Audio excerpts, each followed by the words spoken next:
So what we do is we begin by adding ice to our container, and this will be the cold supply. So let's fill this with ice.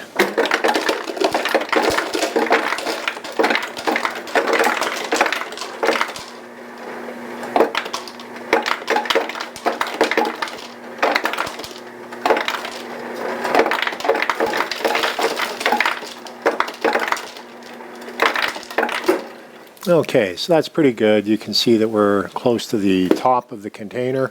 Now what I'm going to do, I'm going to add some cold water because I want to have the bottom of the container to be as uniform of a temperature as possible. So this will melt some of the ice.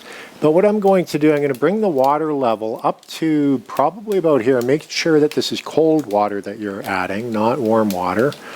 Or that will obviously accelerate the melting of your ice.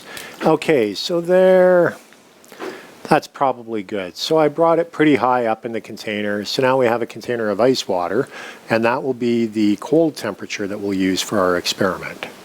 So we now have our apparatus set up, and you can see that we have on top of the coffee cup, we have our stack of cork and the foamular insulation placed in the middle.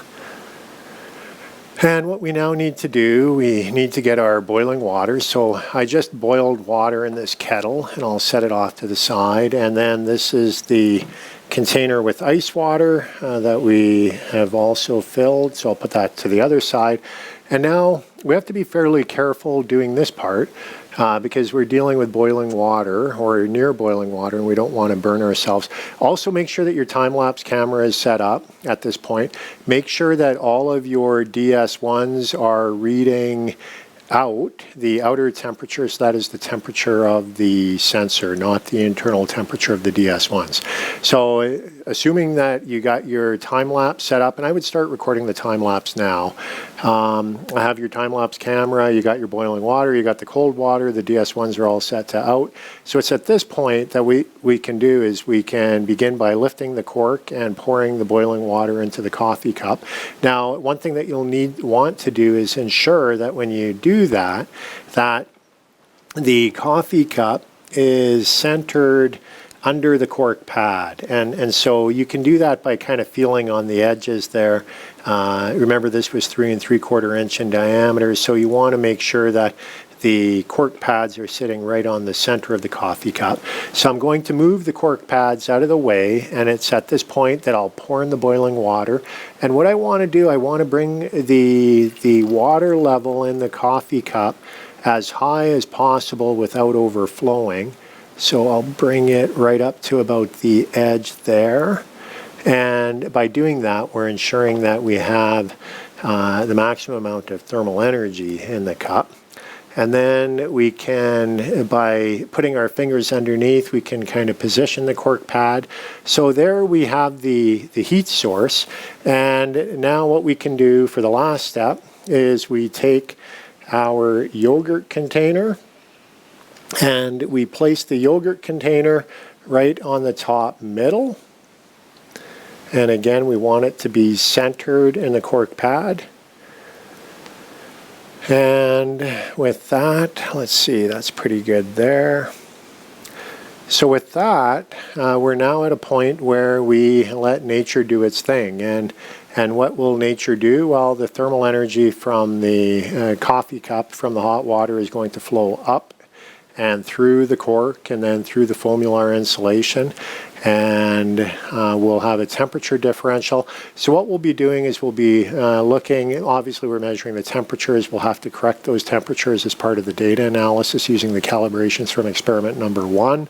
And then what we'll be doing is we'll be computing the heat flux on the lower part and the heat flux on the upper part. And this is a transient experiment, but when the heat flux on the lower part is equal to the heat flux on the upper part, at that point in time, we can kind of assume that we have a quasi-steady condition, and it's at that point in time that we'll be applying Fourier's law from the temperature sensor on the bottom of the foamular to the top of the foamular, and that is what we'll be using to compute the thermal conductivity of the foamular. So we'll be using Fourier's law on the cork, and you can look up the thermal conductivity of cork in the back of your book. So that's how we'll get Q in the lower, Q in the upper. When Q lower and Q upper are equal, we take those two temperatures. We know Q is flowing through the foamular. That's the upper and the lower value, and with that, that's how we get thermal conductivity. So, last thing I should do, let me put this temperature sensor up into the ice water. I'm going to put it right in the middle. And so this is the HTC2, which is normally just giving us our temperature, or our time, I should say, for the essentially the elapsed time for the experiment. I want to put that into the ice water because I want to monitor that. And that should come out to be very, very close to 0 degrees Celsius. You can see it's already dropped to 2.9. There's 0.5. Maybe I need to push it in a little bit further. And I'm putting it down the middle. I got a lot of blocks of ice in there.